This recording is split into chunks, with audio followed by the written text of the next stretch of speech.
If you bank with Chase, you need to know about this right now. News clip. Nearly $160,000 stolen. You just watched how a professional scam bypassed every security measure Chase has. This wasn't sloppy fraud. This was engineered to fool smart people, and it's happening at every major bank. Here's exactly how this wire transfer scam works and why smart people fall for it. The scammers begin by sending what appears to be a legitimate fraud alert text about a small charge, usually around $35. This text seems to come directly from Chase's official number, not some random digits.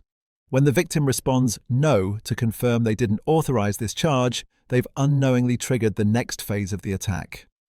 Within minutes, the victim's phone rings, and the caller ID displays Chase Bank.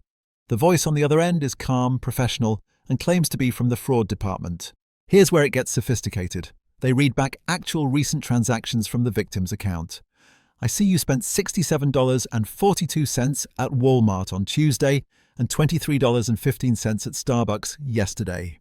This creates instant trust because they clearly have access to real information. The scammer then delivers the hook.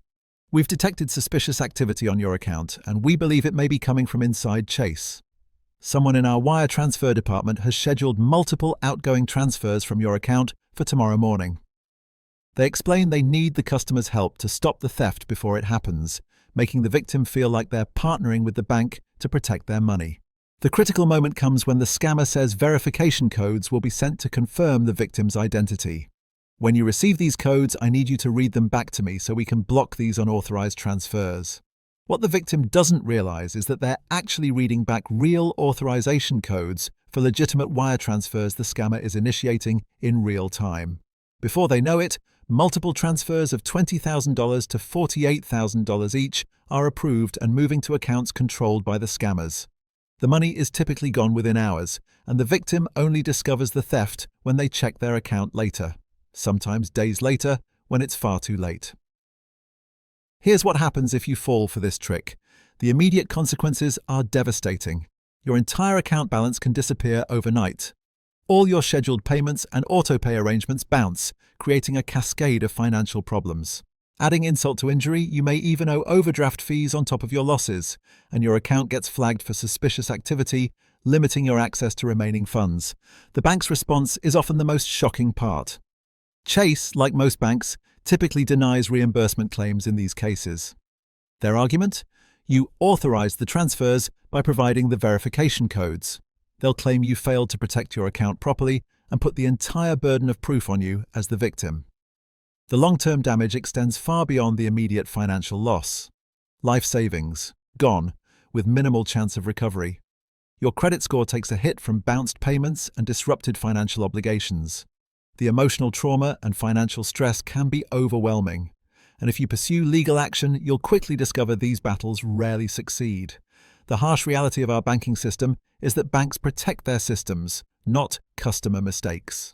Wire transfers are designed to be nearly impossible to reverse. That's literally their purpose. All documentation in these cases typically favors the bank's position, not yours. The recovery rate for victims of sophisticated wire transfer scams is less than 10%. Here are the warning signs that could save your account. When it comes to text messages, be suspicious of any fraud alerts about charges you didn't make, especially small amounts like $35 or $50. Watch for messages requesting yes/no responses, as these are designed to initiate contact. Never click links to verify your account, and be wary of urgent language about account security. Remember, real banks rarely communicate critical security issues via text. For phone calls, the biggest red flag is any inbound call claiming to be your bank. Legitimate bank security teams almost never make first contact by phone for fraud issues. Be extremely skeptical of requests to read back verification codes sent to your phone. Watch for pressure to act immediately. Scammers want to prevent you from thinking clearly. And immediately hang up if you receive instructions to withdraw or move money for any reason. Pay special attention to verification code red flags. Never share one-time codes with anyone, period.